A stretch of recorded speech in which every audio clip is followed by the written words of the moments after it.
Stéphane Salazar sentait son cœur s'emballer alors que les essuie-glaces luttaient contre la pluie violente. Sa Citroën DS5 glissait sur la chaussée inondée, il devait absolument rentrer avant son appel avec les investisseurs de Singapour.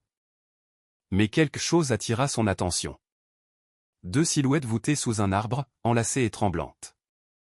L'homme âgé portait une chemise en jean bleu complètement trempée, tentant de protéger de son propre corps une femme aux cheveux gris qui serrait quelque chose contre sa poitrine.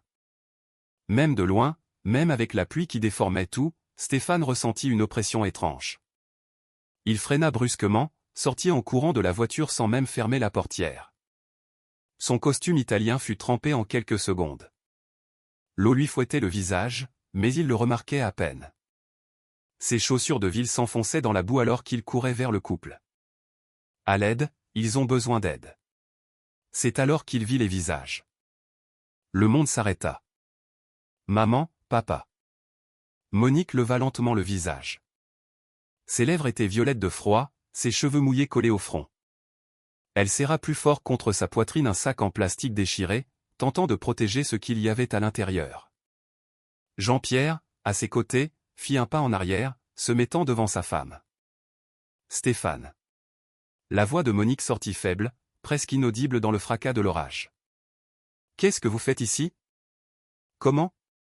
Stéphane n'arrivait pas à comprendre. Ses parents, là, sous la pluie, en train de geler. Il tenta de s'approcher, mais Jean-Pierre leva la main pour l'arrêter. On ne veut pas déranger, fils. Déranger. Ils étaient en train de mourir de froid. Montez dans la voiture, tout de suite. Ce n'est pas la peine. Jean-Pierre tentait de garder une voix ferme, mais il tremblait autant que son corps. On venait juste te rendre visite. Me rendre visite. Mais comment saviez-vous que je passerais par ici? Monique et Jean-Pierre échangèrent un regard.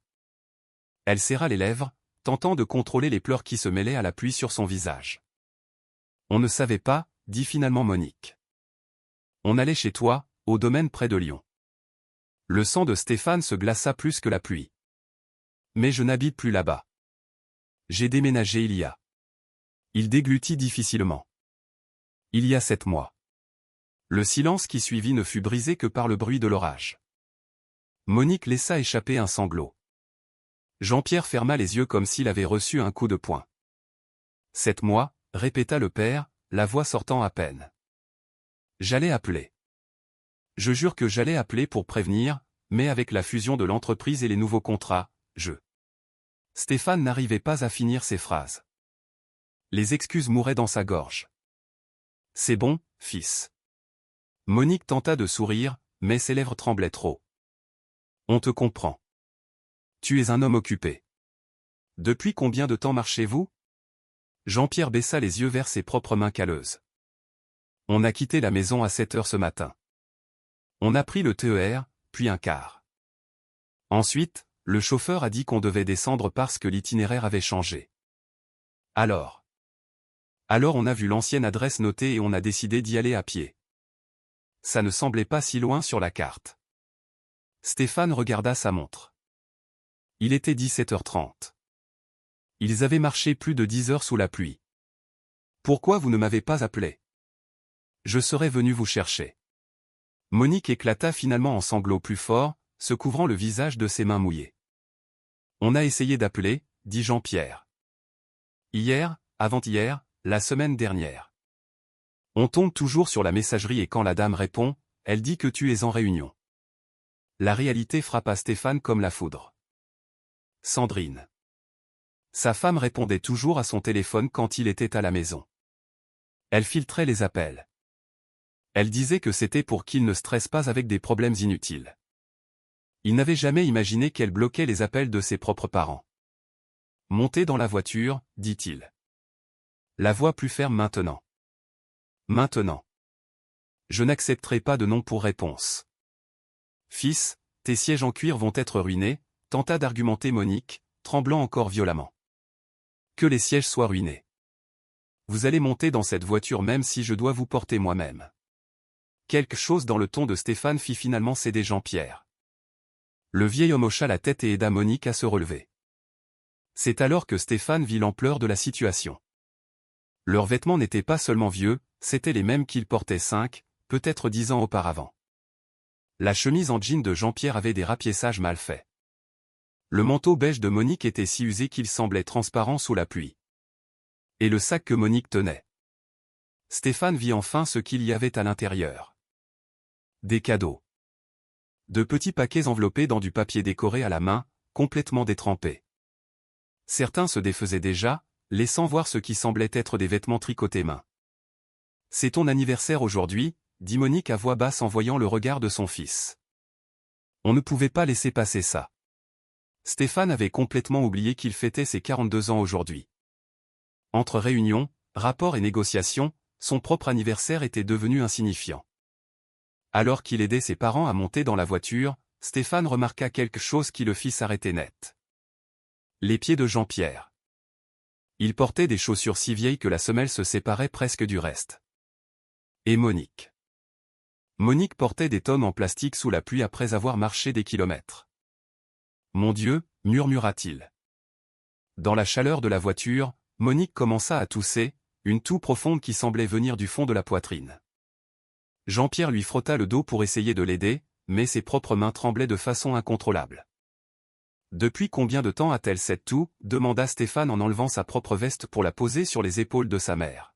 « Quelques semaines » répondit Jean-Pierre pour elle. « Mais ce n'est rien de grave. »« Rien de grave ? Maman, tu es allée chez le médecin ?» Monique détourna le regard, fixant le paysage flou à travers les vitres embuées. « On économisait pour aujourd'hui » dit-elle finalement. « Pour ta fête, pour les cadeaux. »« Quelle fête ? Quel cadeau ? Maman, regarde-toi, tu as besoin d'un médecin maintenant. » Ce n'est pas grand-chose, tenta de minimiser Monique, mais une autre quinte de toux violente l'interrompit. Stéphane sentit quelque chose se briser en lui. Il prit son téléphone et appela le médecin particulier de la famille. En attendant qu'on réponde, il regarda dans le rétroviseur. Ses parents étaient recroquevillés sur la banquette arrière, ressemblant à deux enfants effrayés. Quand était la dernière fois qu'il les avait vraiment vus ? Docteur Mendoza ? C'est Stéphane Salazar. J'ai besoin que vous veniez chez moi tout de suite. Urgence familiale.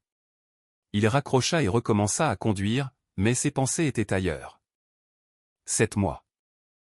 Il avait changé de maison il y a 7 mois et n'avait jamais prévenu ses parents. Il n'avait jamais appelé, jamais rendu visite. La dernière fois qu'il était allé chez eux, c'était quand ? L'année dernière ?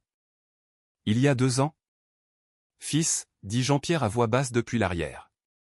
Tu n'as pas à t'inquiéter pour nous. On ira bien. On a juste besoin de sécher ses vêtements et on reprendra le car pour rentrer. Le car ? Vous n'allez nulle part. Vous allez dormir chez moi. On ne veut pas être un fardeau, dit Monique entre deux toux. Je sais que ta femme n'aime pas beaucoup les visites. Stéphane serra le volant avec force. Sandrine. Il avait beaucoup de choses à lui dire. Le domaine privé en Provence où Stéphane vivait maintenant était encore plus luxueux que le précédent. Portail avec reconnaissance faciale, jardin paysager, bastide de 3 étages avec piscine chauffée. En passant le portail, il remarqua le regard perdu de ses parents, observant tout avec un mélange d'admiration et de malaise. « Fils, tu habites ici ?» demanda Jean-Pierre avec une voix pleine de quelque chose que Stéphane n'arrivait pas à identifier. Fierté ? Tristesse ? J'ai déménagé ici après l'ouverture de la succursale à Lyon. J'avais besoin de plus d'espace pour recevoir les clients. Ce qu'il ne dit pas, c'est qu'il n'avait jamais reçu de clients ici. La maison n'était qu'un symbole, un trophée de son succès. Vide, froide. Sandrine était dans le salon quand ils entrèrent, vêtue d'un coûteux peignoir en soie, au téléphone. Quand elle vit Stéphane entrer avec le couple trempé, son visage se contracta en une expression de dégoût qu'elle tenta et échoua à dissimuler. « Je te rappelle » dit-elle en raccrochant rapidement. « Stéphane, qu'est-ce qui se passe ? » Mes parents. Je les ai trouvés dans la rue sous la pluie. Tes parents ? Sandrine regarda de Monique à Jean-Pierre comme s'ils étaient des objets étranges ayant envahi son salon immaculé. Qu'est-ce qu'ils font ici ? Ils sont venus me voir pour mon anniversaire. Mais aujourd'hui tu as cette réunion importante à 19h. Les investisseurs de Singapour ne vont pas. Annule-la. Quoi? Annule la réunion. Reporte, invente une excuse. Je m'en fiche. Sandrine cligna des yeux, incrédule. En 5 ans de mariage, Stéphane n'avait jamais annulé une réunion. Le travail passait toujours en premier. C'était la règle tacite de leur mariage. Stéphane, on peut parler un instant? Sandrine força un sourire vers Monique et Jean-Pierre. En privé. Ils s'éloignèrent vers le bureau. Stéphane pouvait sentir la tension émaner de Sandrine avant même qu'elle n'ouvre la bouche. À quoi tu penses? Siffla-t-elle dès que la porte fut fermée. Tu ne peux pas annuler cette réunion. Ce sont des mois de négociation. Mes parents ont marché sous la pluie pendant 10 heures, Sandrine. 10 heures? Pourquoi personne ne les a prévenus que tu avais déménagé? Et qu'est-ce que tu veux que je fasse? Ce n'est pas ma faute s'ils n'ont pas un portable décent pour que tu leur envoies un message. Ils ont appelé plusieurs fois. Et toi? Stéphane sentit la colère monter. Tu as bloqué leurs appels, n'est-ce pas? Sandrine croisa les bras, sur la défensive. Je te protégeais. Tu stresses quand tu dois gérer des problèmes familiaux. Ça affecte ton travail. Des problèmes familiaux? Ce sont mes parents. Exactement. Et chaque fois que tu leur parles, tu te sens coupable, distrait. Tu te souviens quand ton père a appelé pour demander de l'argent l'année dernière? Tu as passé des jours sans pouvoir te concentrer. On a failli perdre le contrat avec le distributeur à cause de ça. Il avait besoin d'argent pour l'opération de maman, et je l'ai envoyé. Mais tu as été mal pendant des semaines. J'essayais juste d'éviter que ça se reproduise. Stéphane regarda la femme qu'il avait épousée et, pour la première fois, la vit réellement. L'ambition froide, le calcul, l'absence totale d'empathie. Mes parents restent ici ce soir. Ils dormiront dans la chambre d'amis et demain je les emmènerai chez le médecin. Stéphane, sois raisonnable. Regarde dans quel état ils sont. Ils vont abîmer les meubles, tout salir. Pourquoi tu ne les mets pas à l'hôtel? Un bon hôtel, tu peux même payer la suite la plus chère. Ils restent ici. Alors moi je pars à l'appartement sur la Côte d'Azur. Sandrine rejeta ses cheveux en arrière. Je ne vais pas rester pour voir ce mélodrame. Fais ce que tu veux. Stéphane retourna dans le salon et trouva ses parents exactement là où il les avait laissés. Encore mouillés, encore tremblants, debout au milieu du salon comme s'ils avaient peur de toucher quoi que ce soit. Françoise, appela Stéphane. L'employé apparut depuis la cuisine. S'il vous plaît, préparez la chambre d'amis, apportez des serviettes chaudes et du thé. Oui, monsieur, répondit Françoise, mais il y avait quelque chose d'étrange dans son expression quand elle regarda Monique et Jean-Pierre. De la reconnaissance. Attendez. Stéphane retint Françoise par le bras avant qu'elle ne s'éloigne. Vous connaissez mes parents? L'employé baissa les yeux, mal à l'aise. Monsieur, Ils sont venus ici il y a environ 3 mois. Ils cherchaient monsieur. Le monde de Stéphane s'arrêta de nouveau. Et qu'avez-vous fait? Madame Sandrine m'a dit de les faire partir. Elle a dit que c'était des vendeurs ou des mendiants, que monsieur ne voulait pas être dérangé. Monique sanglota doucement. Jean-Pierre ferma les yeux, l'humiliation gravée sur chaque ligne de son visage vieilli. Je suis désolé, dit rapidement Françoise. Je ne savais pas que c'étaient vos parents. Madame Sandrine a dit. Vous n'avez pas besoin d'expliquer. Stéphane l'interrompit, sentant la honte lui brûler la poitrine. Allez préparer la chambre, s'il vous plaît. Une fois seul, Stéphane ne put regarder ses parents. La vérité était claire et brutale. Ils avaient essayé de lui rendre visite, avaient été chassés comme des mendiants, et il n'avait jamais su parce qu'il était trop occupé à construire son empire. Papa, maman. Je n'avais aucune idée. Si j'avais su. Ce n'est pas ta faute, fils, dit Monique, mais sa voix semblait si fatiguée. Tu as ta vie, on comprend, n'est-ce pas? Stéphane s'assit par terre devant eux, se fichant que son costume coûteux soit ruiné. Non, ce n'est pas bien. Rien de tout ça n'est bien. Jean-Pierre posa une main sur l'épaule de son fils. Ses mains, dont Stéphane se souvenait comme étant si fortes, semblaient maintenant fragiles. Tu as construit quelque chose d'incroyable, Stéphane. Regarde cette maison. Regarde ta vie. Tu as réussi tout ce qu'on a toujours voulu pour toi. Mais à quel prix?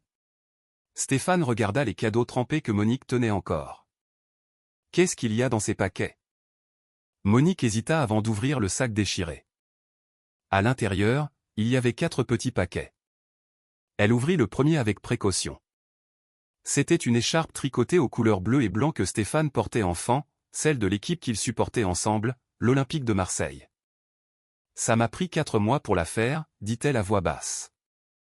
Mes mains ne sont plus aussi rapides qu'avant. Le deuxième paquet contenait un portefeuille en cuir ancien, mais méticuleusement restauré et poli. C'était le mien, expliqua Jean-Pierre. De mon premier travail, quand j'avais ton âge. J'ai pensé que tu aimerais l'avoir. Stéphane sentait les larmes lui brûler les yeux, mais il continua à ouvrir. Le troisième paquet contenait une collection de photos anciennes soigneusement organisées dans un album fait main. Des photos de l'enfance de Stéphane, de lui avec ses parents, de heureux. Pour que tu n'oublies pas d'où tu viens, murmura Monique. Le dernier paquet était le plus petit. À l'intérieur, un porte-clés simple fait de bois avec les initiales DS gravées. C'est ton père qui l'a fait, raconta Monique. Il a vendu ses vieux outils pour acheter le papier cadeau. Ce papier spécial que tu aimais quand tu étais petit, avec les dessins d'étoiles. Stéphane regarda le papier détruit par la pluie. Il pouvait encore voir des fragments d'étoiles dorées et comprit enfin ce qu'il avait perdu. Pendant qu'il construisait son empire, qu'il accumulait argent et propriétés, ses parents vivaient dans le besoin, vendant leurs outils pour acheter du papier cadeau, marchant des heures sous la pluie pour lui rendre visite, tricotant pendant des mois avec des mains arthritiques. Et lui, il ne connaissait même pas sa propre adresse. Les larmes tombèrent finalement. Stéphane serra ses parents dans ses bras, sentant leur corps humide et tremblant contre le sien. « Pardonnez-moi, répétait-il. Pardonnez-moi. Il n'y a rien à pardonner, fils. Monique caressa ses cheveux comme elle le faisait quand il était enfant. Tu es notre fierté. Mais Stéphane savait qu'il y avait beaucoup à pardonner et, plus important encore, beaucoup à réparer. Le docteur Mendoza arriva une demi-heure plus tard. Un homme de la cinquantaine, cheveux poivre et sel, expression sérieuse. Stéphane le connaissait depuis des années, mais n'avait jamais vu cette inquiétude sur son visage. Le médecin examina Monique dans la chambre d'amis pendant que Stéphane et Jean-Pierre attendaient dehors. Chaque minute semblait une éternité. Quand le docteur Mendoza sortit enfin, son expression disait tout. « Nous devons parler », dit-il en indiquant qu'il devait s'éloigner de la chambre. Dans le bureau, le médecin alla droit au but. « Votre mère a une pneumonie. Ce n'est pas encore critique, mais elle est sur cette voie. Son système immunitaire est compromis par la pluie d'aujourd'hui. La pluie a aggravé les choses, mais elle était déjà affaiblie. Stéphane, quand est-ce que votre mère est allée chez le médecin pour la dernière fois? » Stéphane ne pouvait pas répondre. D'après ce que j'ai pu voir lors de l'examen rapide, elle est dénutrie, elle présente des signes d'anémie. La toux qu'elle a ne date pas d'aujourd'hui, c'est une toux de plusieurs mois. Possiblement une bronchite chronique qui a évolué. Mais ce n'est pas possible. J'envoie de l'argent tous les mois pour eux. Le docteur Mendoza soupira. Peut-être devriez-vous leur demander ce qu'ils font de cet argent. Stéphane appela Jean-Pierre dans le bureau. Le père entra lentement, les vêtements prêtés par Stéphane flottant sur son corps maigre. « Papa, le médecin a dit que maman est dénutrie, qu'elle n'est pas allée chez le médecin depuis des mois. Mais j'envoie de l'argent religieusement tous les 15 du mois. » Jean-Pierre s'assit lourdement sur la chaise. « Et on te remercie, fils. Mais quoi? Les temps sont durs. Le loyer a augmenté 3 fois l'année dernière. Ton cousin Gustave, tu te souviens de lui? Il s'est retrouvé au chômage et on l'aide, lui et sa famille. Et il y a Lucie, la voisine qui t'a gardé quand ta mère et moi devions travailler. Elle a fait un AVC et n'a personne. Attends. » Stéphane leva la main. « Vous utilisez l'argent que j'envoie pour aider d'autres personnes? Ce sont des gens qui en ont besoin, Stéphane. On ne peut pas leur tourner le dos.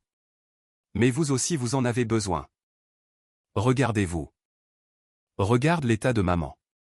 On va bien, insista Jean-Pierre, mais sa voix manquait de conviction. Vous avez faim pour nourrir les autres. Vous arrêtez d'aller chez le médecin pour payer le loyer de cousin que je ne vois même plus depuis des années. Gustave est de la famille. Et vous? Vous n'êtes pas de la famille? Stéphane sentait la frustration grandir. Pourquoi vous ne m'avez pas demandé plus d'argent? Pourquoi vous ne m'avez pas dit que vous étiez dans le besoin? Parce que tu en fais déjà trop, fils. Tu nous aides déjà tellement. On ne voulait pas être un fardeau plus lourd. Un fardeau. Vous êtes mes parents. Le docteur Mendoza s'éclaircit la gorge, interrompant la discussion. Messieurs, je vais prescrire des antibiotiques pour Madame Monique et quelques suppléments. Elle a besoin de repos absolu pendant au moins 2 semaines et elle doit bien s'alimenter. Pas question de sauter des repas ou de manger moins pour économiser. Ils vont rester ici, déclara Stéphane. 2 semaines, 1 mois, le temps qu'il faudra. Fils, on ne peut pas abandonner la maison. Il y a les factures, il y a les gens qui dépendent de nous. Je m'occupe de tout. Je vais payer les factures. Je vais envoyer de l'argent à qui vous voulez aider. Mais vous, vous allez rester ici et vous rétablir. Jean-Pierre regarda son fils pendant un long moment. Stéphane vit des larmes se former dans les yeux fatigués de son père. D'accord, fils. Merci. Cette nuit-là, Stéphane ne put dormir. Allongé dans le lit king size de sa chambre luxueuse, il pensait à ses parents dormant dans la chambre d'amis. Il pensait à leur voyage sous la pluie. Il pensait à toutes les fois où il avait été trop occupé pour prendre un appel. Il prit son portable et alla dans la liste des numéros bloqués. Il y avait le numéro de Jean-Pierre, bloqué par Sandrine il y a 8 mois. Et un journal d'appels, des dizaines des tentatives de contact qu'il n'avait jamais vues. Il ressentit une haine profonde pour Sandrine, mais plus que ça, il ressentit de la haine envers lui-même pour avoir permis cela, pour avoir été si aveugle, pour avoir construit une vie où ses propres parents étaient traités comme des inconvénients. Le matin, Stéphane se réveilla avec un but. D'abord, il prendrait soin de sa mère. Ensuite, il aurait une conversation très sérieuse avec Sandrine. Et alors, il reconstruirait la relation avec ses parents, quoi qu'il en coûte. Monique se réveilla avec de la fièvre. Le docteur Mendoza revint, cette fois plus inquiet. La pneumonie progresse. Je recommande l'hospitalisation. Non, protesta Monique depuis le lit. L'hôpital, non, s'il vous plaît. Maman, c'est nécessaire. Je vais aller bien ici avec vous. S'il te plaît, Stéphane, ne m'envoie pas à l'hôpital. Il y avait une panique réelle dans ses yeux. Stéphane se souvint alors de quelque chose de son enfance. Sa grand-mère, la mère de Monique, avait passé les derniers mois de sa vie dans un hôpital. Monique avait à peine 16 ans. Quand la grand-mère était finalement partie, Monique avait juré qu'elle ne remettrait plus jamais les pieds dans un hôpital à moins que ce ne soit absolument nécessaire. D'accord, maman, tu restes ici. Docteur Mendoza, qu'est-ce qu'on doit faire? Antibiotiques par voie intraveineuse. Je vais trouver une infirmière pour venir les administrer 3 fois par jour. Surveillance constante de la température et de la saturation, et beaucoup de repos. Stéphane engagea non pas une, mais 2 infirmières pour des tours alternés. Il transforma la chambre d'amis en une petite aile hospitalière. Il acheta l'équipement nécessaire sans regarder le prix. Jean-Pierre ne quittait pas le chevet de Monique. Il lui tenait la main, lui racontait des histoires, essayait de la faire sourire même quand elle brûlait de fièvre. « Tu as traversé pire, mon amour, disait-il. Tu te souviens quand tu as eu cette grippe terrible juste après la naissance de Stéphane? Les médecins disaient que tu ne pourrais pas allaiter, mais tu es têtue comme une mule. C'était différent, murmurait Monique. J'étais jeune. Tu es toujours jeune et forte, plus forte que n'importe qui que je connaisse. Stéphane observait leurs interactions et voyait un amour qu'il n'avait jamais vraiment remarqué avant. Un amour construit sur des décennies de défis, de difficultés surmontées ensemble. Et il se demandait si lui et Sandrine avaient quelque chose ressemblant même de loin à ça. La réponse arriva sous la forme d'un appel. « Stéphane, on doit parler du divorce », annonça Sandrine sans préambule. « Divorce ? Je pensais que ce serait évident après hier. Clairement, on veut des choses différentes dans la vie. Toi tu veux jouer à la famille heureuse avec tes parents. Moi je veux un partenaire concentré sur la croissance. Ce sont mes parents, Sandrine, et elle est malade. Et c'est très triste, vraiment. Mais ça ne change pas le fait que notre mariage ne fonctionne pas. Mon avocat te contactera. Je vais demander le partage équitable des biens, 50% de tout. Tu ne peux pas être sérieuse. Complètement sérieuse. Et Stéphane, je te suggère de prendre aussi un bon avocat, parce que je vais me battre pour ce qui m'est dû de droit. L'appel se termina. Stéphane resta à regarder son portable, essayant de traiter ce qui venait de se passer. 5 ans de mariage, terminé en un appel de 3 minutes. Et la partie la plus choquante, il ressentait du soulagement. Des problèmes, fils? Jean-Pierre était apparu à la porte du bureau. Sandrine veut divorcer. Jean-Pierre entra et ferma la porte derrière lui. Et toi, qu'est-ce que tu veux? Je ne sais pas. Je peux te poser une question? Jean-Pierre s'assit sur la chaise face au bureau. Tu l'aimes? Stéphane ouvrit la bouche pour répondre que oui, que bien sûr il l'aimait, ils étaient mariés. Mais les mots ne sortirent pas. Quand j'ai connu ta mère, continua Jean-Pierre, je n'avais rien. Je travaillais dans un garage, je gagnais une misère. Elle était la fille du boulanger du coin. Elle aurait pu choisir quelqu'un de mieux. Mais quand je la regardais, le monde s'arrêtait. Et quand elle me rendait mon regard, je savais que je n'avais besoin de rien d'autre. Papa, les temps étaient différents. L'amour ne change pas avec le temps, Stéphane. Le véritable amour, c'est vouloir être avec quelqu'un dans les pires moments, pas seulement les meilleurs. C'est regarder la personne et penser, oui, c'est avec toi que je veux vieillir. C'est toi que je veux soigner quand tu seras malade. C'est toi dont je veux tenir la main quand le monde s'écroulera. Tu ressens ça pour Sandrine? Stéphane pensa à Sandrine se plaignant de la présence de ses parents. Sandrine bloquant les appels. Sandrine exigeant 50% de tout ce qu'il avait construit. Non, admit-il finalement. Je crois que je ne l'ai jamais ressenti. Alors laisse-la partir, fils. Tu vas t'en remettre. Tu vas trouver quelqu'un qui t'aimera vraiment. Quelqu'un qui ne verra pas ta famille comme un inconvénient. Et si je ne la trouve pas? Jean-Pierre sourit.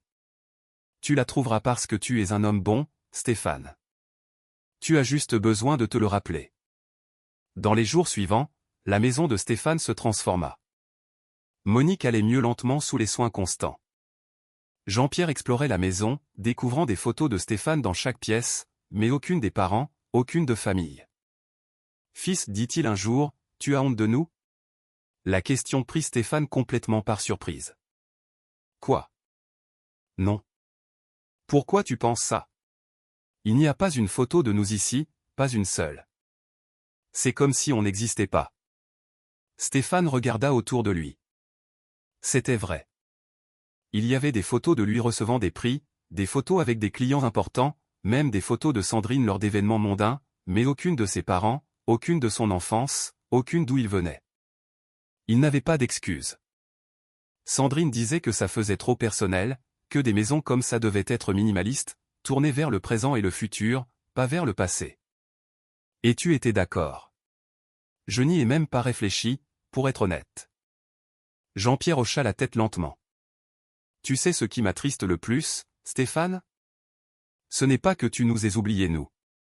C'est que tu t'es oublié toi-même. Les mots résonnèrent dans l'esprit de Stéphane pendant des jours. Il avait construit une vie qui ne reflétait pas qui il était. Une maison sans âme, un mariage sans amour, une existence sans but au-delà d'accumuler toujours plus. Et il avait fallu que ses parents manquent de gelée dans un orage pour qu'ils s'en rendent compte. Monique eut finalement assez de force pour sortir du lit une semaine plus tard. La première chose qu'elle voulut faire fut de cuisiner. « Maman, tu devrais te reposer. » Je me suis reposé toute la semaine. Et puis, ça me manque de cuisiner pour toi. Françoise fut confuse quand Monique apparut dans la cuisine, mais la mère de Stéphane avait une façon spéciale d'être avec les gens. En quelques minutes, les deux discutaient avec animation en préparant le dîner. Vous savez, confessa Françoise en coupant des légumes, je me suis senti si mal d'avoir renvoyé Madame et Monsieur Jean-Pierre cette fois-là. Je n'arrête pas d'y penser. Vous suiviez juste les ordres, répondit Monique en assaisonnant le poulet. Ce n'était pas votre faute. Mais j'aurais dû me douter. J'aurais dû prévenir Monsieur Stéphane. L'important c'est que nous soyons là maintenant. Françoise regarda Monique avec admiration. Vous êtes incroyable, vous savez? Après tout ça, vous ne gardez pas de rancune. La vie est trop courte pour garder de la rancune, ma fille, sourit Monique, est trop précieuse pour la gâcher avec de la colère. Stéphane écouta la conversation depuis l'extérieur de la cuisine et sentit un serrement au cœur. Sa mère, qui avait toutes les raisons d'être en colère contre lui, contre la situation, contre la vie, choisissait le pardon, choisissait la gratitude. Le dîner ce soir-là fut différent de tout ce que Stéphane avait eu dans cette maison. La table était pleine de nourriture maison, pas les plats élaborés que Sandrine insistait pour commander dans des restaurants chers. Il y avait un bœuf bourguignon, une baguette fraîche, une salade simple. De la vraie nourriture, de la nourriture faite avec amour. Il n'avait pas mangé comme ça depuis. Stéphane s'arrêta, réalisant qu'il ne se souvenait pas de la dernière fois qu'il avait mangé un repas fait maison. Depuis enfant. Sandrine ne cuisine pas, demanda Monique innocemment. Sandrine croit que cuisiner c'est pour ceux qui n'ont rien à faire. On commande toujours ou on sort dîner. Jean-Pierre et Monique échangèrent un regard que Stéphane ne sut interpréter. Et toi, tu aimes cuisiner? Demanda Jean-Pierre. Je ne sais même plus. Ça fait si longtemps que je n'essaie même pas. Demain tu cuisines avec moi, décida Monique. On va faire ce fondant au chocolat que tu aimais tant. Maman, j'ai une réunion. Reporte-la. Et pour la première fois depuis des années, Stéphane fit exactement cela. Le lendemain matin, mère et fils étaient côte à côte dans la cuisine. Monique enseignait patiemment tandis que Stéphane s'en mêlait avec les mesures. Non, fils, c'est une tasse de sucre, pas deux. Mais c'est écrit ici. Oublie ce qui est écrit, ressens. Tu dois sentir quand la pâte est à point. C'était étrange et en même temps réconfortant. Stéphane avait oublié à quel point il aimait passer du temps avec sa mère, écouter ses histoires, simplement être présent. Tu sais, dit Monique en mélangeant la pâte, quand tu étais petit, tu étais tout le temps dans la cuisine avec moi. Peu importe si je cuisinais, faisais la vaisselle ou prenais juste un café. Tu tirais une chaise et tu t'asseyais là à me raconter ta journée. Je m'en souviens, sourit Stéphane. Tu m'écoutais toujours, même quand c'était des bêtises. Ce n'était pas des bêtises. C'était important pour toi, donc c'était important pour moi. Quand est-ce que j'ai arrêté de faire ça? Monique réfléchit un instant. Je crois que c'est quand tu es entré à l'université. Tout à coup, tu courais toujours occupé. Et je comprenais. Tu construisais ton avenir. Mais je vous ai laissé derrière dans le processus. Non. Monique posa sa main sur celle de Stéphane. Tu as suivi ton chemin. C'est ce que les parents veulent, voir leurs enfants grandir, être indépendants. Mais peut-être. Peut-être que nous aussi nous aurions dû parler plus. On aurait dû insister plus pour garder le contact. Vous avez essayé. C'est moi qui n'écoutais pas. Le gâteau fut prêt, parfaitement moelleux et parfumé. Stéphane se sentit fier d'une façon qu'aucune affaire conclue ne l'avait jamais fait sentir. Maintenant on va décorer, annonça Monique. Et tu vas me raconter ces investisseurs de Singapour que tu as annulés la semaine dernière? Stéphane raconta. Il parla des affaires, mais aussi des pressions, de comment il sentait parfois qu'il était sur un tapis roulant à courir sans arrêt mais sans arriver nulle part. Comment il avait tant, mais se sentait si vide. Monique écouta tout en silence, hochant juste la tête de temps en temps. Tu sais ce que je pense, dit-elle finalement. Je crois que tu as construit une vie que tout le monde dit que tu devrais vouloir, mais tu as oublié de te demander à toi-même si c'était ce que tu voulais vraiment. Les mots frappèrent Stéphane comme un coup de poing, parce qu'elle avait raison. Il avait suivi un script, université, carrière, mariage, grande maison, voiture chère. Mais il ne s'était jamais arrêté pour demander s'il était heureux. Et qu'est-ce que je fais maintenant? Maintenant tu découvres ce qui te rend heureux pour de vrai, et alors tu poursuis ça. Cela semblait simple quand Monique le disait, mais Stéphane savait que ce serait la chose la plus difficile qu'il n'ait jamais faite. Jean-Pierre passa les jours à explorer le voisinage autour de la maison de Stéphane. C'était un endroit calme, avec des rues bordées d'arbres et de grandes maisons spacieuses, si différent du quartier où lui et Monique vivaient en Normandie, plein de vie et de mouvement, mais aussi de problèmes. Un jour il revint avec un regard inquiet. « Fils, je dois te raconter quelque chose. » « Qu'est-ce qu'il y a, papa. C'est à propos de Gustave. Tu te souviens que je t'ai dit qu'on l'aidait? Je m'en souviens. La situation est pire que ce que j'ai raconté. Il doit de l'argent à des usuriers, beaucoup de gens, et maintenant ils s'en prennent à la famille. Stéphane sentit son estomac se nouer. Combien il doit? 40 000.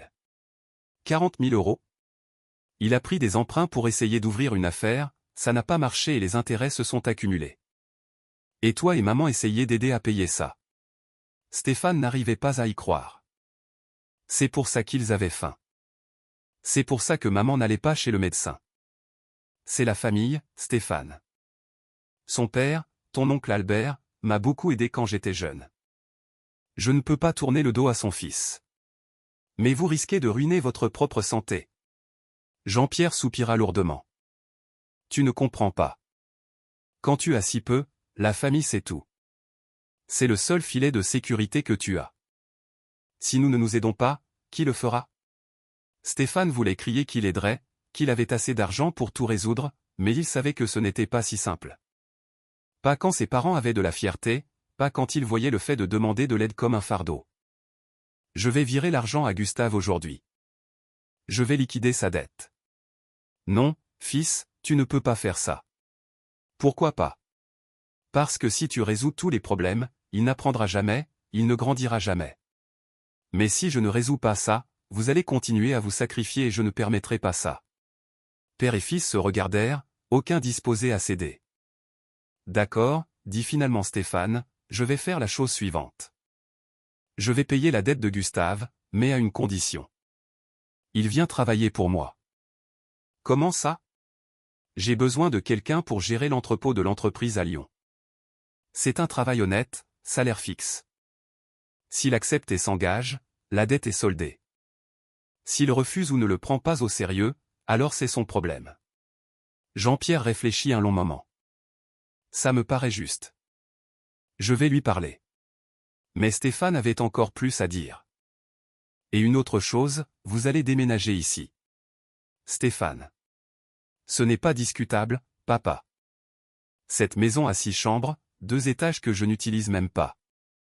Vous aurez tout l'étage du haut pour vous.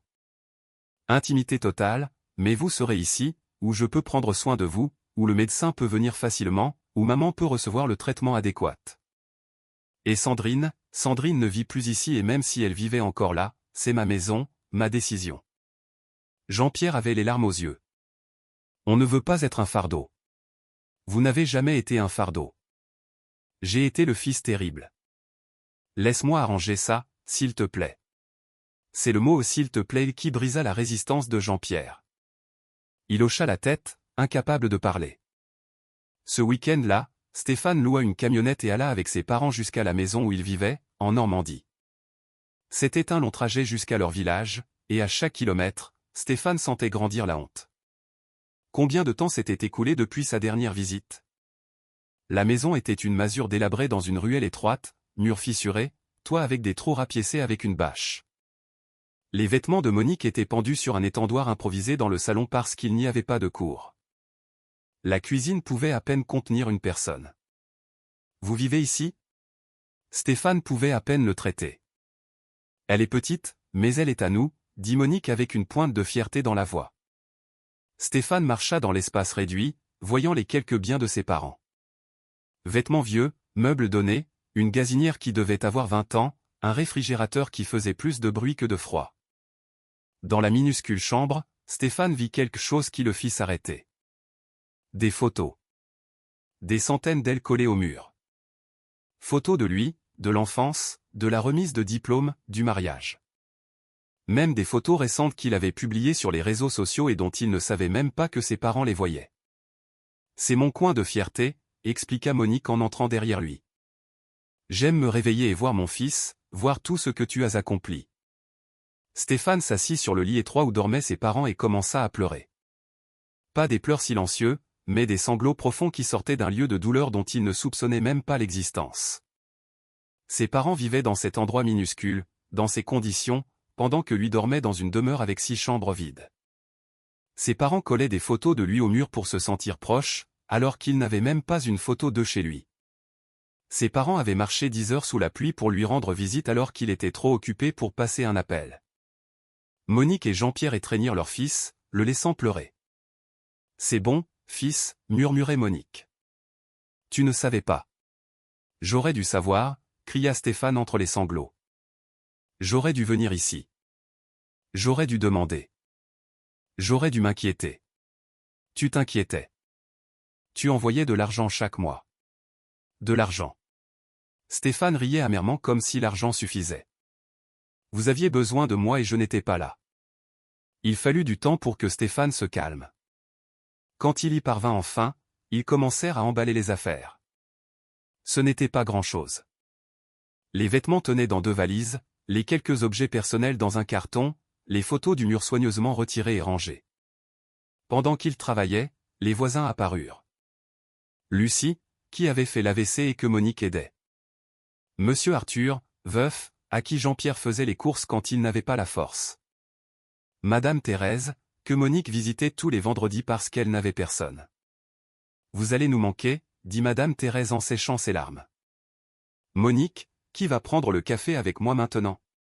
Je reviendrai te voir, promit Monique. Et tu as mon numéro. Appelle dès que tu en as besoin. Stéphane observait ces interactions et comprenait autre chose. Ses parents n'aidaient pas seulement les gens économiquement, ils étaient la communauté, ils étaient le soutien émotionnel, la compagnie, l'épaule pour pleurer. Ils étaient essentiels d'une façon que l'argent ne pourrait jamais répliquer. Papa, il appela Jean-Pierre à l'écart.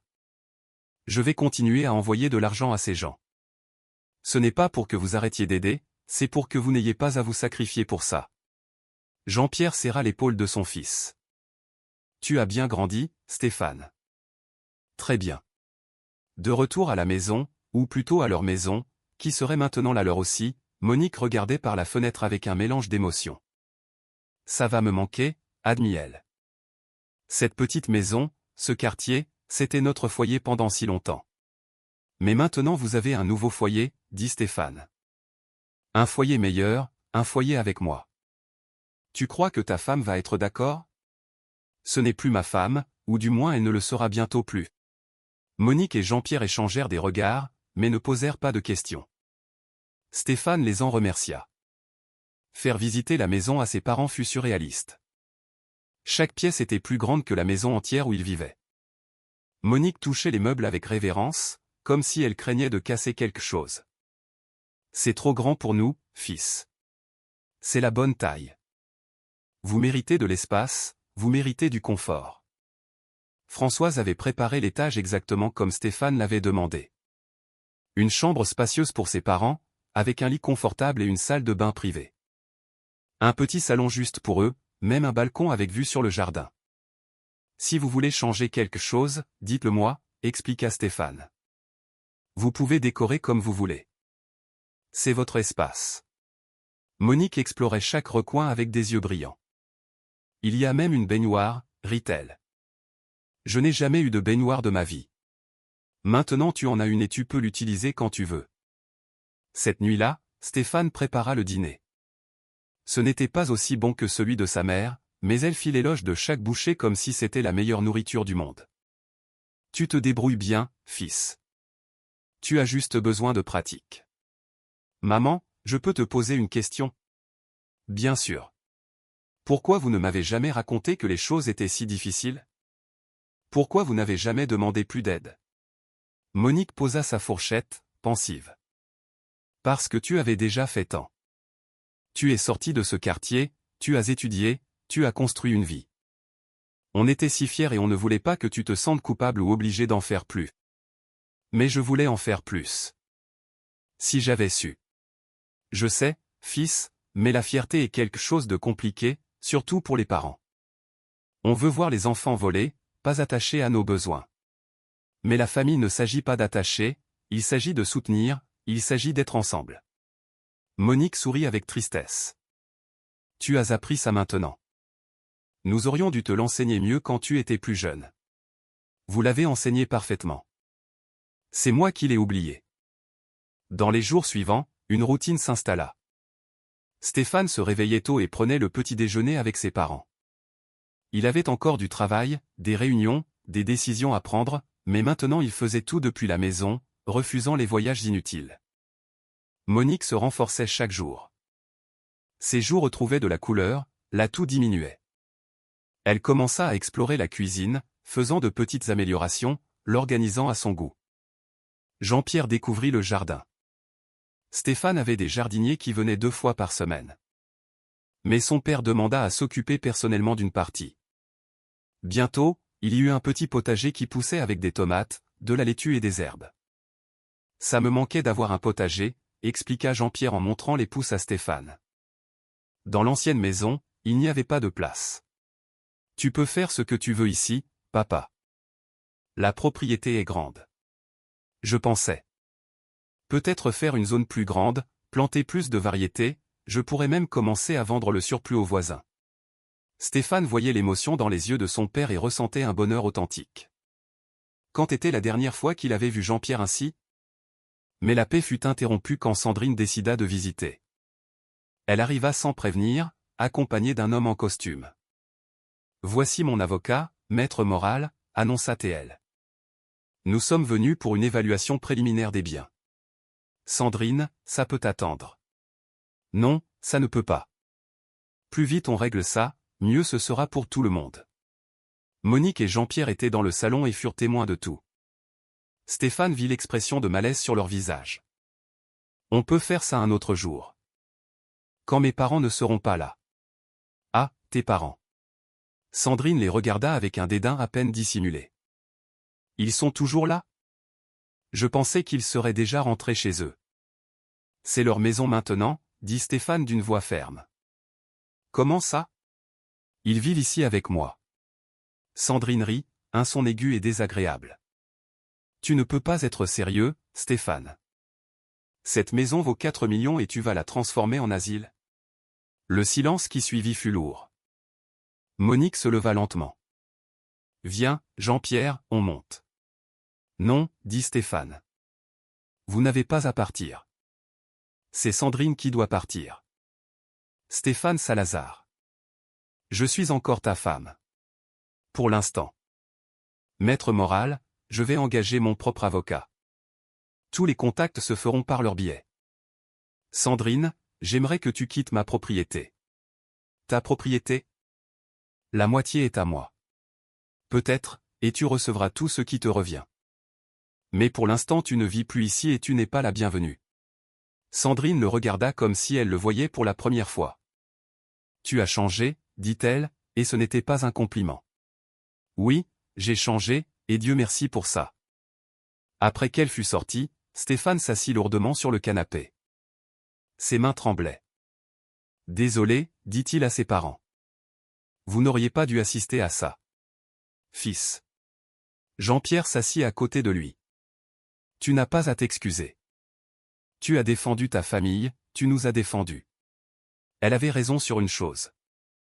J'ai changé. Et c'est bien. Monique se joignit à eux. Le changement n'est pas mauvais, surtout quand c'est pour le mieux. Mais, et si je commets une erreur? Et si je jette à la poubelle tout ce que j'ai construit? Tu ne jettes rien. Tu choisis ce qui compte vraiment. Stéphane voulait le croire, mais la peur était encore là. Les procédures de divorce commencèrent et furent pires que ce que Stéphane imaginait. Sandrine voulait la moitié de tout, y compris la maison. Son avocat argumentait que la propriété avait été achetée pendant le mariage, par conséquent, c'était un bien commun. L'avocat de Stéphane, Maître Hernandez, un homme de 60 ans avec des décennies d'expérience, fut direct. Elle a un dossier solide. À moins que tu ne prouves qu'il y a eu une sorte de mauvaise foi de sa part, le partage sera 50-50. Elle bloquait les appels de mes parents. Ça ne compte pas comme de la mauvaise foi. Ça compte comme être une personne horrible, mais pas nécessairement comme quelque chose qui affecte le partage des biens. Stéphane se frotta le visage, frustré. Alors qu'est-ce que je fais? Négocie. Offre quelque chose qu'elle veut en échange d'autre chose que tu veux plus. Et c'est ce que Stéphane fit. Il offrit l'appartement sur la plage qui valait 1,5 million, plus 40% des actions de l'entreprise. En échange, il gardait la maison et 60% de l'entreprise, maintenant le contrôle majoritaire. Sandrine accepta. Elle voulait des liquidités, pas de la propriété. Elle voulait de l'argent rapide pour investir dans ses propres projets. Les papiers furent signés 3 mois plus tard. 5 ans de mariage, réduits à des signatures sur des documents légaux. « Comment tu te sens ?» demanda Monique ce soir-là. Soulagé, admit Stéphane, et ça m'effraie un peu. Je ne devrais pas être triste? Pourquoi tu le serais? Tu ne perds pas quelque chose qui te rendait heureux. Tu te libères de quelque chose qui t'enchaînait. Mais, et si je ne trouve jamais personne d'autre? Monique rit doucement. Fils, tu as 42 ans. Ce n'est pas comme si ta vie était finie. Et en plus, peut-être qu'être seul pendant un temps est exactement ce dont tu as besoin pour découvrir qui tu es sans avoir à te mouler au désir d'une autre personne. Les mots de sa mère avaient du sens. Stéphane était allé directement de chez ses parents à l'université, de l'université aux relations et finalement au mariage. Il n'avait jamais été vraiment seul. Il n'avait jamais eu le temps de découvrir ce qu'il voulait vraiment. L'entreprise aussi passait par des changements. L'associé de Stéphane, Fernand, n'aimait pas du tout la nouvelle dynamique. « Maintenant tu travailles depuis la maison ?» questionna-t-il lors d'une réunion virtuelle. Stéphane. On a des clients qui attendent de nous voir en personne. Ils peuvent me voir par vidéo ou ils peuvent venir ici. Tu sais que ce n'est pas comme ça que les choses fonctionnent dans le monde de l'entreprise. Peut-être que ça devrait l'être. Peut-être qu'on devrait repenser ce qui est vraiment nécessaire et ce qui est juste du théâtre. Fernand soupira, exaspéré. Qu'est-ce qui t'est arrivé? Tu avais l'habitude d'être le premier à arriver et le dernier à partir. Maintenant tu annules des réunions, tu travailles à distance, tu refuses des opportunités. Je réévalue mes priorités. Tes priorités affectent l'entreprise. Les autres associés sont inquiets. Alors, peut-être qu'il est temps que je parte. Le silence à l'autre bout fut long. Tu es sérieux? J'y pense très sérieusement. Dans les jours suivants, Stéphane considéra réellement la possibilité. Vendre ses actions, sortir de l'entreprise qu'il avait aidé à construire. L'idée aurait dû l'effrayer, mais étrangement il se sentait excité. « Qu'est-ce que tu ferais si tu n'avais pas besoin de travailler ?» demanda-t-il à son père un jour alors qu'ils aidaient dans le potager. « J'ai toujours eu besoin de travailler », répondit Jean-Pierre en plantant des graines de carottes. « Depuis mes 13 ans, je n'ai jamais eu le luxe de choisir. Mais si tu pouvais, si l'argent n'était pas un problème, qu'est-ce que tu ferais ?» Jean-Pierre s'arrêta et réfléchit vraiment. « Je crois que je ferais exactement ça.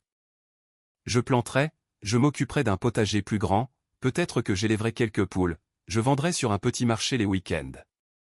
Pas pour devenir riche, juste pour vivre, pour faire quelque chose qui compte. Et ce serait suffisant. Ce serait satisfaisant, fils. La satisfaction ne vient pas de combien d'argent tu as ou combien de choses tu achètes. Elle vient de sentir que ce que tu fais compte, que tu contribues, qu'à la fin de la journée tu peux regarder en arrière et voir que tu as fait une différence, même petite.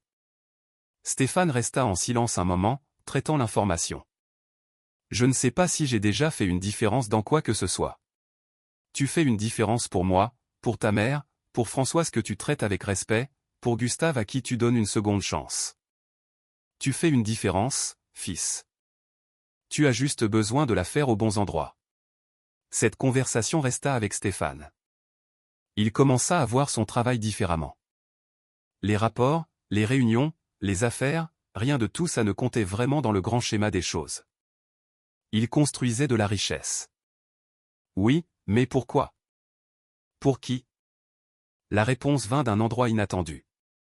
Monique avait commencé à donner des cours de cuisine à Françoise et quelques autres employés de maison du domaine.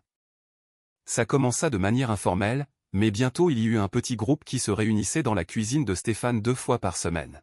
« Maman, tu n'as pas besoin de faire ça, » dit Stéphane, l'observant enseigner comment faire du pain maison. « Je sais que je n'en ai pas besoin, je le veux. Ces filles travaillent tellement à s'occuper des maisons des autres. Elles méritent de savoir comment faire de la nourriture bonne et bon marché pour leur propre famille. » Stéphane observait les cours et voyait quelque chose qu'il n'avait jamais vu dans ses réunions d'affaires. Une véritable satisfaction. Des femmes riant, apprenant, se connectant. Sa mère au centre partageant non seulement des recettes, mais des histoires, des expériences, de la vie. Tu sais, dit-il à Jean-Pierre après. Maman fait plus de différence en enseignant à faire du pain que moi dans toute ma carrière. Ce n'est pas une compétition, fils. Non, mais ça me fait penser. Si j'ai des ressources, si j'ai du temps, si j'ai l'opportunité. Qu'est-ce que je devrais faire avec tout ça? Jean-Pierre sourit. Je crois que tu commences à poser les bonnes questions. C'est alors que Stéphane eut une idée qui semblait folle, mais plus il y pensait, plus elle avait du sens. Il convoqua une réunion avec les associés. Je veux vendre mes actions, annonça-t-il. Le chaos qui suivit était attendu. Questions, accusations, tentatives de le faire reconsidérer. Stéphane, réfléchis bien. Fernand implora. Tu jettes des années de travail à la poubelle. Je ne jette pas, je redirigeais. Vers quoi? Je ne sais pas encore exactement, mais je sais que ce n'est pas ça. Il fallut des semaines de négociations, mais finalement un accord fut trouvé. Stéphane vendit ses actions pour une valeur juste, conservant seulement une petite participation passive qui lui donnerait des dividendes, mais sans responsabilité de gestion. Tu es sûr de ça? Demanda Monique quand il le leur raconta. Plus sûr que de n'importe quoi depuis des années. Et maintenant? Maintenant on découvre ensemble. Avec l'argent de la vente des actions et de l'accord de divorce, Stéphane avait plus qu'il n'en fallait pour vivre confortablement le reste de sa vie. Mais ce n'était pas ce qu'il voulait. Il voulait un but. La réponse arriva quand il visita avec eux l'ancien quartier de ses parents en Normandie. Les gens le reconnaissaient encore, le saluaient chaleureusement. Stéphane observait les interactions et voyait la communauté que ses parents avaient aidé à construire. Et l'idée commença lentement. Et si on faisait quelque chose ici? Comme quoi? Demanda Jean-Pierre. Un centre communautaire. Un endroit où les gens puissent apprendre des choses pratiques. Cuisine comme enseigne maman, jardinage comme tu fais, peut-être des cours d'informatique de base, d'alphabétisation financière. Des choses qui aident vraiment au quotidien. Monique et Jean-Pierre échangèrent des regards. Ça donnerait beaucoup de travail, signala Monique.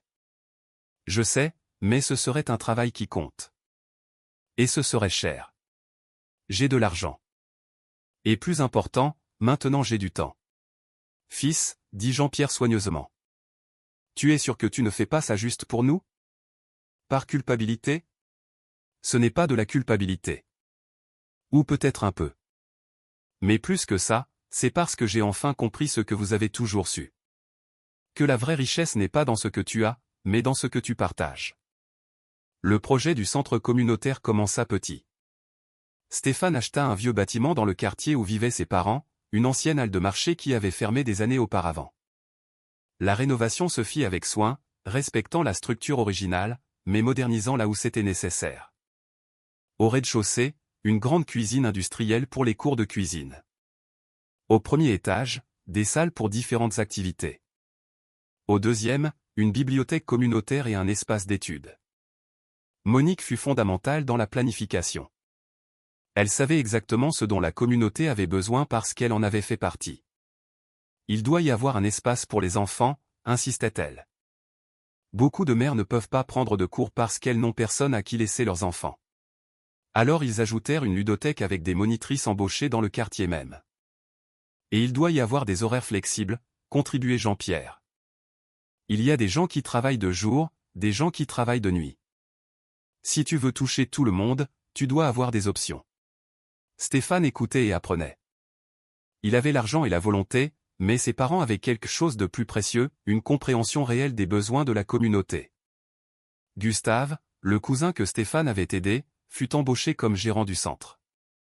Il s'était montré un travailleur fiable à l'entrepôt de l'entreprise et Stéphane voyait du potentiel en lui. Je ne sais rien sur comment administrer un centre communautaire, confessa Gustave. Personne ne sait jusqu'à ce qu'il apprenne. Tu connais ces gens. Tu as grandi ici. Ça vaut plus que n'importe quel cours. Le centre ouvrit 6 mois plus tard. L'inauguration fut simple avec toute la communauté présente. Pas de presse, ni de photographes professionnels, ni de longs discours. Juste des gens heureux célébrant une nouvelle opportunité. Tu veux dire quelque chose? Demanda Gustave à Stéphane. Non, tout ça n'est pas à propos de moi.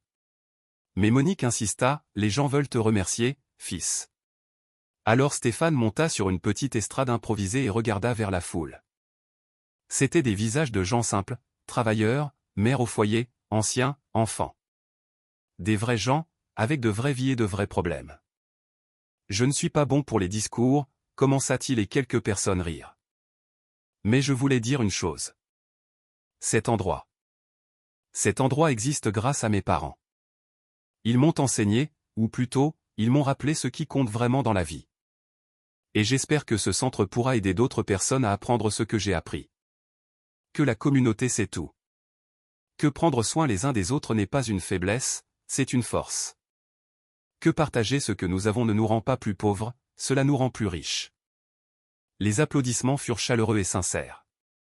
Stéphane descendit de l'estrade et fut immédiatement entouré par des personnes qui voulaient lui serrer la main, l'embrasser, le remercier. « Tu as bien fait, fils » dit Jean-Pierre à voix basse. Très bien. Dans les mois suivants, le centre fleurit. Les cours de cuisine de Monique étaient les plus populaires, toujours avec une liste d'attente. Jean-Pierre donnait des cours de jardinage, enseignant aux gens à cultiver leurs propres aliments dans de petits espaces. Gustave amenait d'autres professeurs bénévoles, des personnes de la communauté même qui avaient des compétences à partager. Stéphane passait ses journées là-bas, pas comme chef ou propriétaire, mais comme partie de l'équipe. Il apprenait autant qu'il enseignait. Il apprit à réparer des choses, à cuisiner des plats dont il n'avait jamais entendu parler. À jouer au domino avec les anciens qui fréquentaient le centre l'après-midi.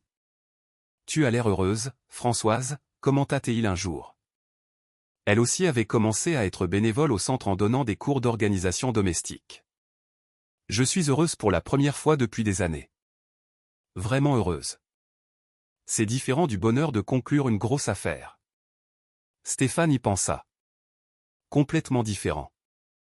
Ce bonheur-là était momentané, durait quelques heures, peut-être un jour, et après il courait déjà après la prochaine affaire, la prochaine étape. Ce bonheur-ci, il est constant. Je me réveille heureux, je dors heureux. C'est une sensation d'être au bon endroit, à faire la bonne chose. Et il l'était. Pour la première fois de sa vie d'adulte, Stéphane Salazar était exactement là où il devait être. Mais la vie a une façon de toujours apporter de nouveaux défis. Un an après l'ouverture du centre, Monique commença à se sentir mal à nouveau. C'était différent de la pneumonie, plus subtil. Fatigue constante, manque d'air, douleur dans la poitrine. Le docteur Mendoza revint, cette fois avec une expression plus préoccupée. « J'ai besoin d'examens plus détaillés » dit-il après avoir examiné Monique. « Je veux qu'elle aille à l'hôpital pour faire une série de tests. » Le mot hôpital fit pâlir Monique, mais cette fois elle ne protesta pas. Elle savait que c'était sérieux. Les jours d'attente pour les résultats furent une torture. Stéphane ne s'écartait pas du côté de sa mère. Même quand elle insistait qu'elle allait bien. « Fils, tu as le centre à t'occuper. Le centre peut attendre, toi non. » Quand les résultats arrivèrent enfin, le docteur Mendoza appela Stéphane et Jean-Pierre pour une conversation privée. « C'est le cœur » expliqua-t-il.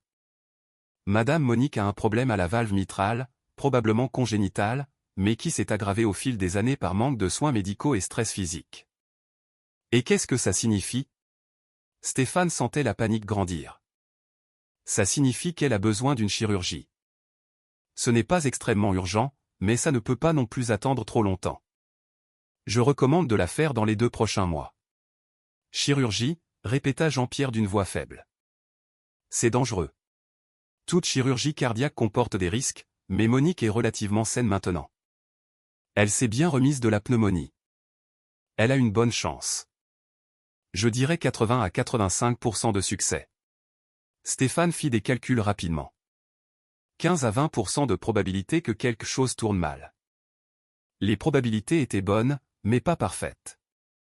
Quand est-ce qu'on peut programmer? Je vais l'insérer dans l'agenda pour dans 5 semaines. Ça lui donne le temps de gagner un peu plus de poids, de se renforcer avant la procédure. Le raconter à Monique fut difficile. Elle écouta en silence sans interrompre. D'accord, dit-elle finalement. D'accord, maman? Tu n'as pas peur? Je suis terrifiée, admit-elle. Mais je suis aussi en paix. Si c'est ce qu'il faut faire, alors on le fait. Les semaines suivantes furent consacrées à préparer Monique pour la chirurgie. Alimentation équilibrée, exercices légers, consultations fréquentes. Stéphane accompagnait tout, prenait des notes, posait des questions. « Tu es plus nerveux que moi », plaisanta Monique. « Bien sûr que je suis nerveux. Tu es ma mère. Et toi tu es mon fils merveilleux qui est revenu vers moi. Si quelque chose arrive. Il ne va rien arriver. Stéphane, écoute-moi. Si quelque chose arrive, je veux que tu saches que ces derniers mois ont été les plus heureux de ma vie. Te voir heureux, te voir faire la différence, être près de toi tous les jours. C'était plus que ce que j'aurais pu rêver. Maman, ça suffit avec ça. Tu vas aller bien, tu vas te rétablir et on va avoir beaucoup d'autres années ensemble. Je sais, mais au cas où. J'avais besoin que tu le saches. Stéphane serra sa mère dans ses bras, la sentant petite. Quand était-elle devenue si fragile? Le jour de la chirurgie arriva trop vite. Stéphane, Jean-Pierre et même Gustave et plusieurs personnes du centre allèrent à l'hôpital. La salle d'attente était pleine de gens priant, soutenant, attendant. Elle va aller bien. Jean-Pierre répétait comme un mantra. Elle doit aller bien. La chirurgie dura 6 heures.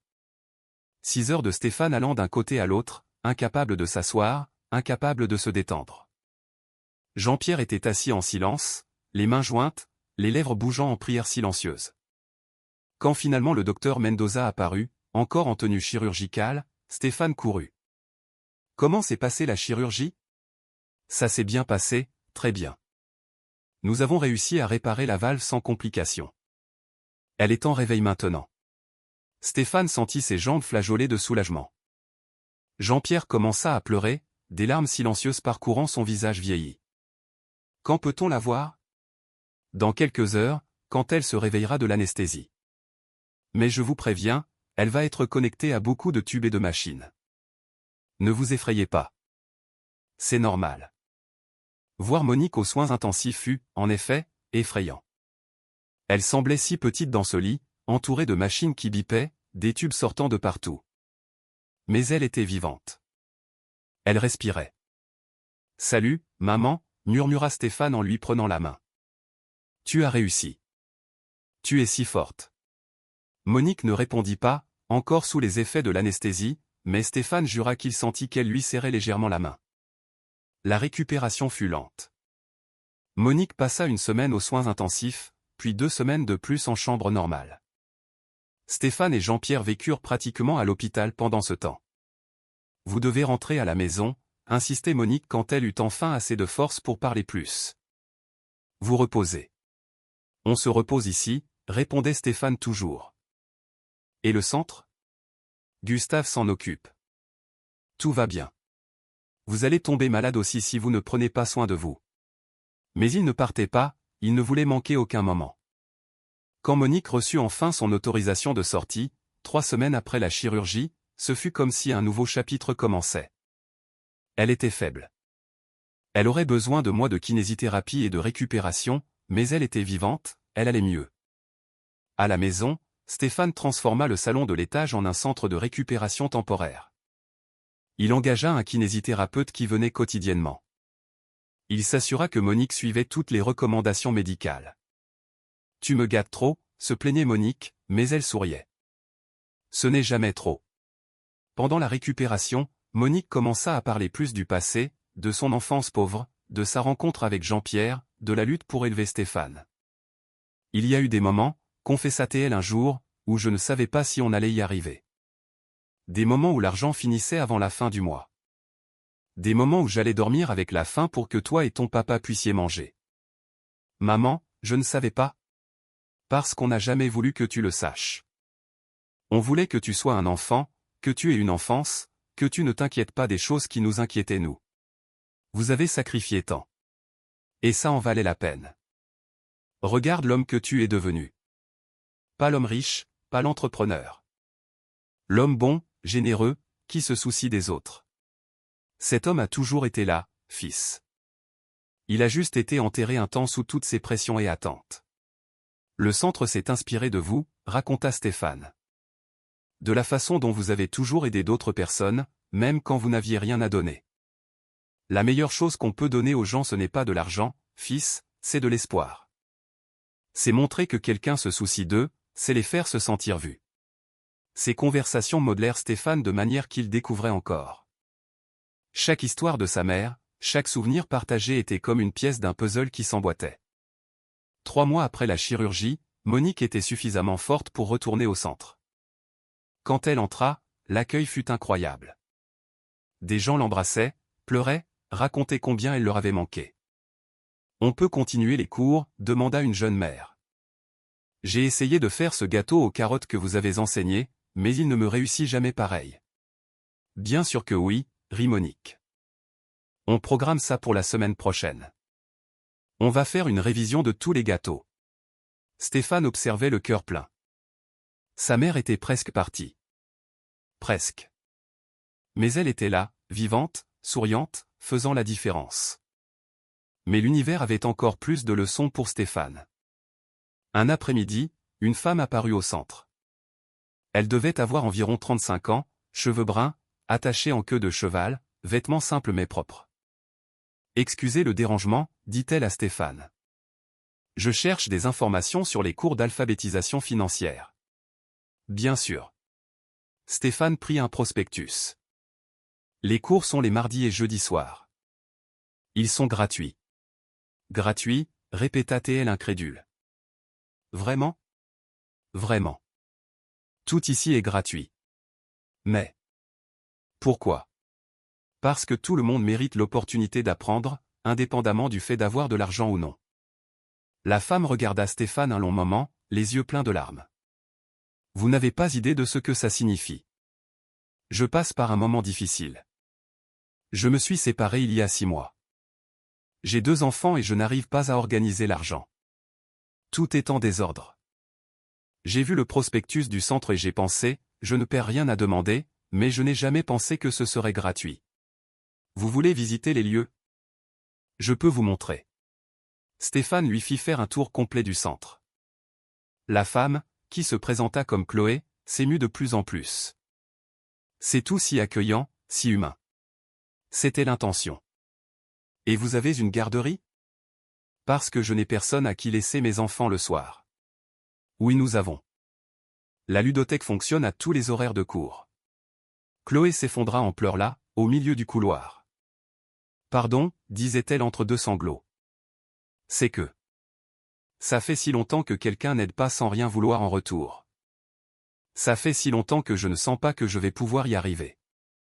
Et soudain il existe cet endroit, ces gens. Stéphane ne sut pas quoi faire, alors il fit le plus simple. Il la laissa pleurer. Quand Chloé se calma, il l'emmena rencontrer Monique, qui était en cuisine préparant un cours. « Maman, voici Chloé. Elle va commencer les cours d'éducation financière. » Monique prit immédiatement la main de Chloé. « Bienvenue, ma chère. Tu as déjà déjeuné? Il reste toujours de la nourriture des cours. Viens, viens manger quelque chose. » Et ainsi commença l'amitié entre Chloé et la famille. Non seulement elle commença les cours d'éducation financière, mais aussi ceux de cuisine. Elle amena ses enfants, 2 garçons de 7 et 9 ans, Léo et Lucas, qui devinrent rapidement une présence constante à la ludothèque.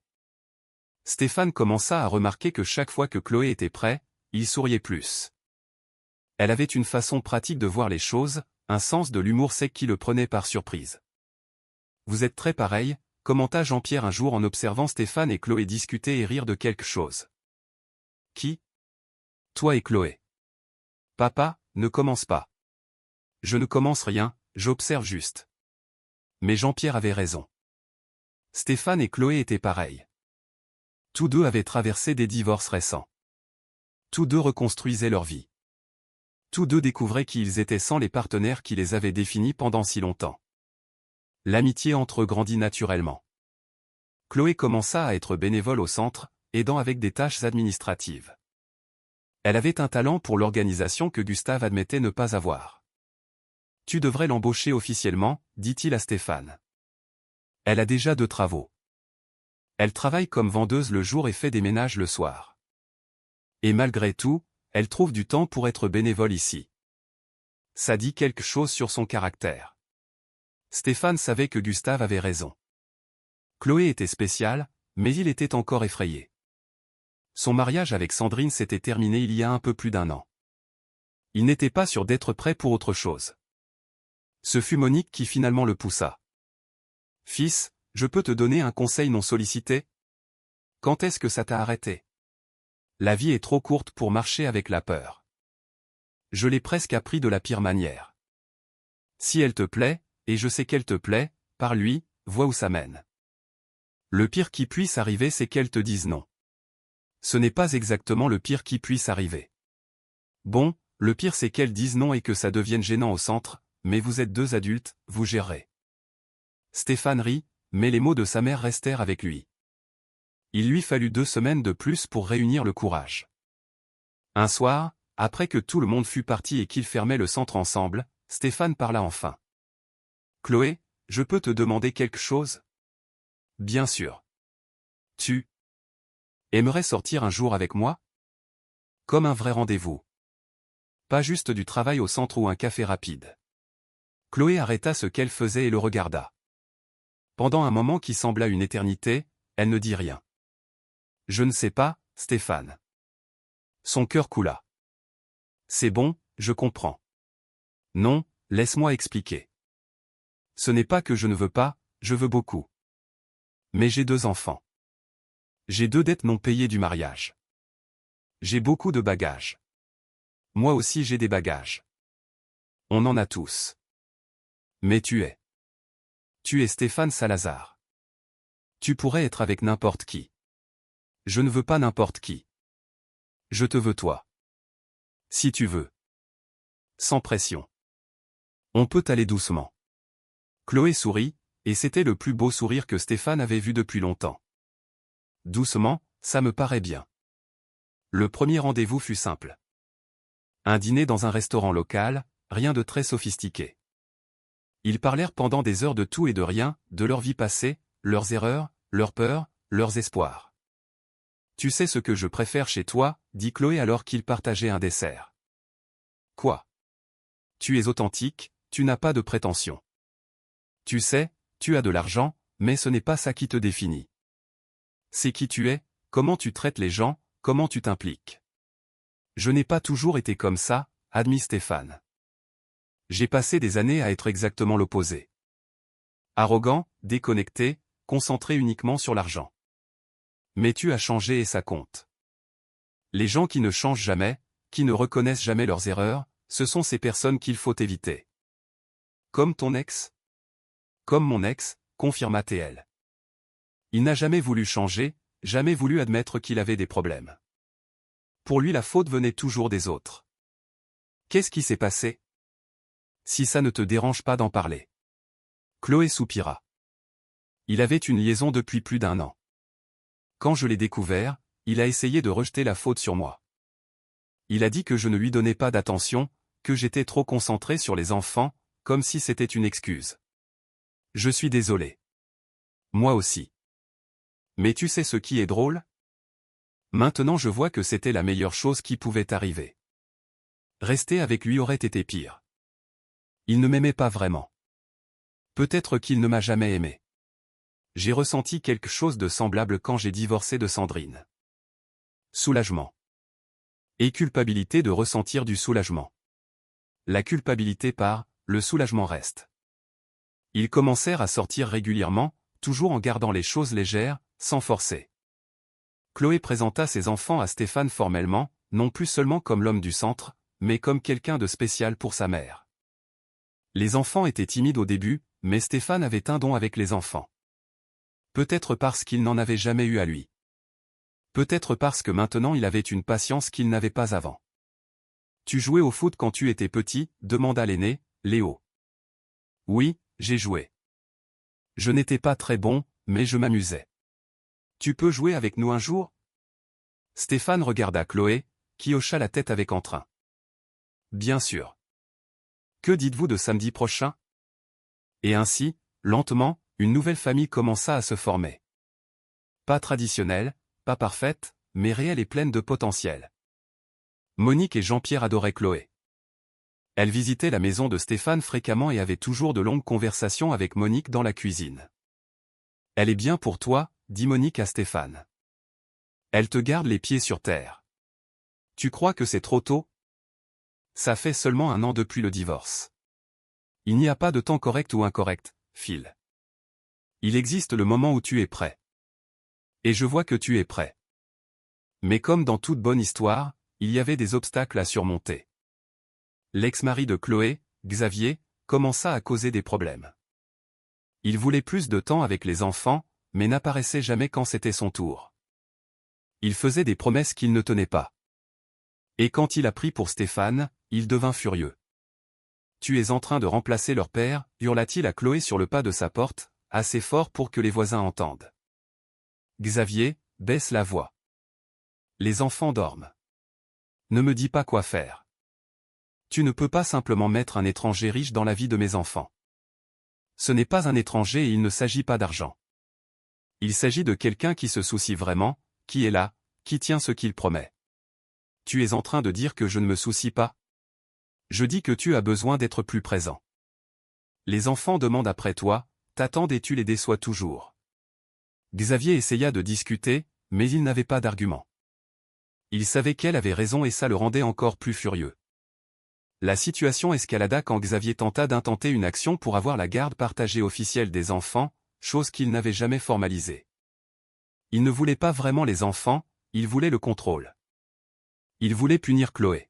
« Ne t'inquiète pas », dit Stéphane quand Chloé apparut au centre en pleurant avec les papiers du tribunal dans les mains. « On règle ça. » « Comment ? » ?»« Il a des droits. C'est leur père et tu es leur mère et une mère incroyable. N'importe quel juge le verra. » Stéphane engagea le meilleur avocat de la famille qu'il connaissait. Les audiences furent tendues et désagréables. Xavier essaya de peindre Chloé comme irresponsable, négligente, intéressée maintenant qu'elle était avec un homme riche. Mais la vérité finit toujours par éclater. Les professeurs des enfants témoignèrent que Xavier n'apparaissait jamais aux réunions scolaires, que Chloé était présente à chaque événement. Les registres montrèrent qu'il avait des mois de retard sur la pension alimentaire. Et quand le juge lui-même parla avec les enfants en privé, il devint clair qui était le parent présent dans leur vie. La garde continue d'être principalement à la mère, décida le juge. Le père aura des visites bimensuelles supervisées jusqu'à ce qu'il démontre de la constance. Xavier sortit du tribunal furieux, mais il n'avait aucun recours. La vérité était claire. C'est fini, dit Stéphane à Chloé après. C'est fini ? Pas totalement. Il fera toujours partie de leur vie, mais il ne peut plus te blesser. Il ne peut plus les utiliser comme arme. Chloé se détendit enfin, les tensions des dernières semaines abandonnant ses épaules. Merci pour tout. Pour m'avoir soutenu, pour être là, pour... Tu n'as pas à remercier. C'est ce que font les gens qui se soucient des autres. Ce soir-là, après des mois d'aller-retour, de construire quelque chose lentement et avec soin, Stéphane dit enfin les mots qu'il voulait dire depuis des semaines. Je t'aime. Chloé le regarda surprise. Je sais que ça peut paraître rapide, continua Stéphane. Et je sais qu'on y va doucement, mais je ne peux pas rester sans le dire parce que c'est vrai. Je t'aime. J'aime ta force. J'aime comment tu es avec tes enfants. J'aime comment tu vois le monde. J'aime. Moi aussi je t'aime, l'interrompit Chloé. Je suis aussi effrayée et je ne suis pas sûre de ce qu'on fait. Mais moi aussi je t'aime. Le baiser qui suivit fut différent de tout autre. Ce n'était pas juste de l'attraction physique ou de la convenance. C'était de la connexion, c'était une promesse, c'était l'espoir d'un futur meilleur. 2 ans avaient passé depuis ce jour dans l'orage. 2 ans de changement, de croissance, d'apprentissage. Le centre communautaire servait maintenant plus de 300 personnes par semaine. Il s'était agrandi pour inclure des cours de musique, d'art, même un petit programme de tutorat pour les jeunes. Monique était saine, forte, radieuse. Elle était devenue une figure maternelle pour des dizaines de personnes dans le quartier. Sa maison avait toujours de la nourriture en plus, avait toujours une épaule pour pleurer, avait toujours de la sagesse à partager. Jean-Pierre avait étendu le potager à presque toute la propriété de Stéphane. Il vendait les produits sur un petit marché les samedis avec des profits modestes, mais une satisfaction infinie. Il avait même quelques jeunes apprentis qu'il formait, transmettant des décennies de savoir. Stéphane et Chloé étaient fiancés. Rien d'extravagant, pas d'énormes bagues ou de demandes élaborées, juste une conversation honnête sur l'avenir qu'ils voulaient construire ensemble. « Je veux me marier au centre », avait dit Chloé. Avec toute la communauté. Simple, significatif. Ça sonne parfait. Et ce fut exactement ce qu'ils planifièrent. Un mariage dans le jardin du centre avec une décoration simple faite par des bénévoles, de la nourriture préparée par Monique et les femmes des cours de cuisine, de la musique par les élèves du programme de musique. Le jour du mariage se leva nuageux. Ce n'était pas exactement l'idéal, mais Stéphane s'en fichait. Il était nerveux, mais d'une bonne façon, d'une façon qui signifiait qu'il était sur le point de faire quelque chose d'important, quelque chose qui comptait vraiment. « Comment tu te sens ?» demanda Jean-Pierre en aidant Stéphane avec sa cravate. Effrayé, excité, heureux.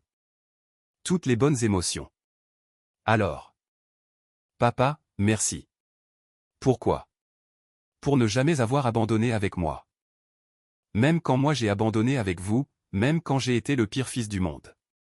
Tu n'as jamais été le pire fils du monde. Tu étais perdu, mais tu as retrouvé ton chemin. Grâce à vous. Grâce à ce jour sous la pluie. Jean-Pierre sourit les yeux brillants. Tu sais ce qui est drôle? Monique et moi avons passé cette journée entière à débattre si on devait aller te voir ou non. Elle voulait tant te voir pour ton anniversaire, mais j'avais peur de déranger. À la fin elle m'a convaincu. Elle a dit que si on n'essayait pas on le regretterait toujours. Et elle avait raison. Généralement elle l'a. Ils rirent. Dehors, Stéphane pouvait entendre les gens arriver, discuter, rire. La communauté qu'il avait appris à aimer, qui était devenue sa véritable famille. La cérémonie fut tout ce qu'elle devait être. Simple, émouvante, significative.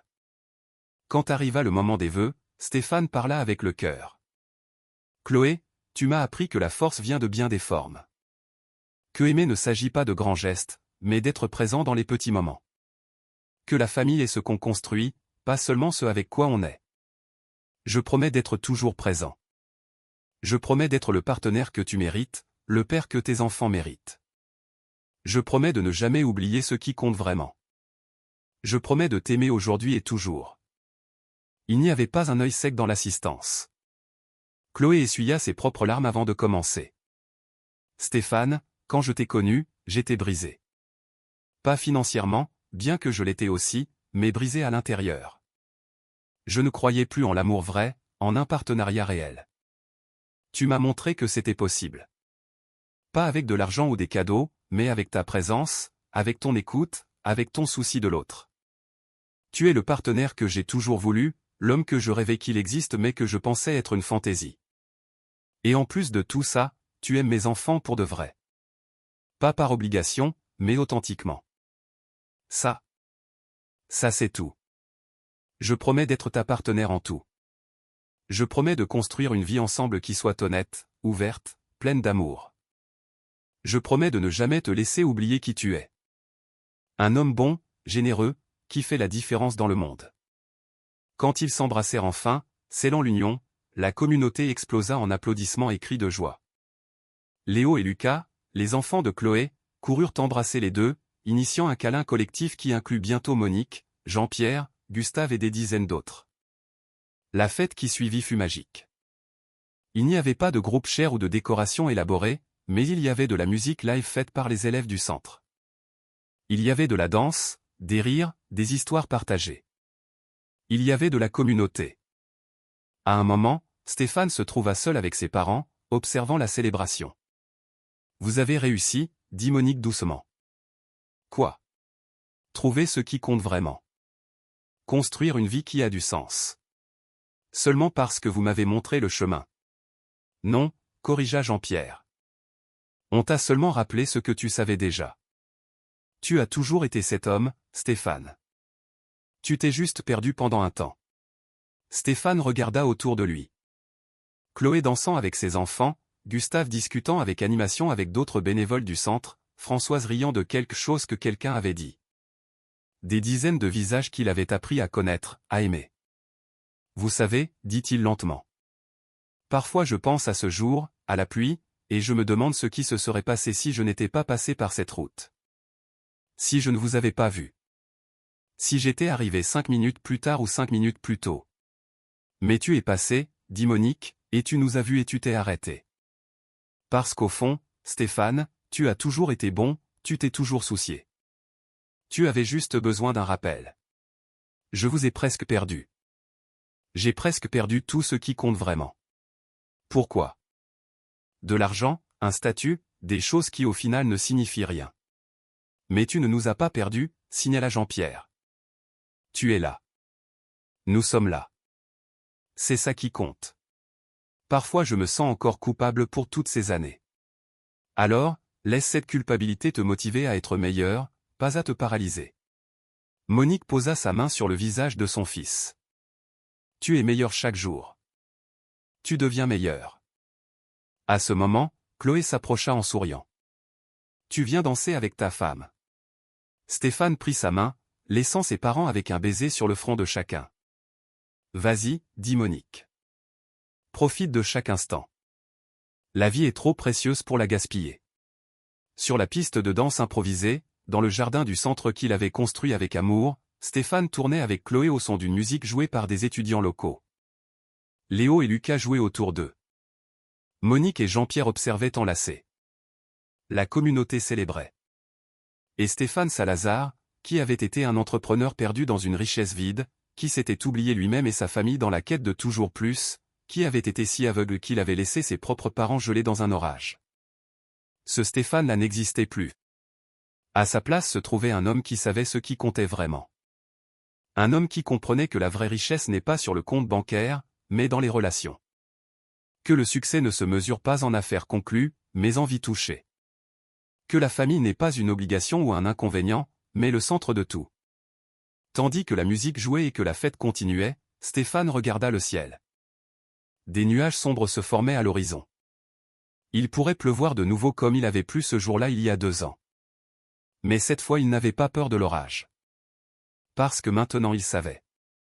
Peu importe la force avec laquelle tombe la pluie, peu importe la férocité de la tempête, quand tu as les bonnes personnes à tes côtés, quand tu as de l'amour vrai et un but réel, tu trouves toujours un refuge. Et le plus important, jamais, au grand jamais, tu ne laisses les personnes que tu aimes affronter l'orage seul. Les premières gouttes commencèrent à tomber. Les gens coururent vers l'intérieur du centre en riant, protégeant les enfants et les plats de nourriture.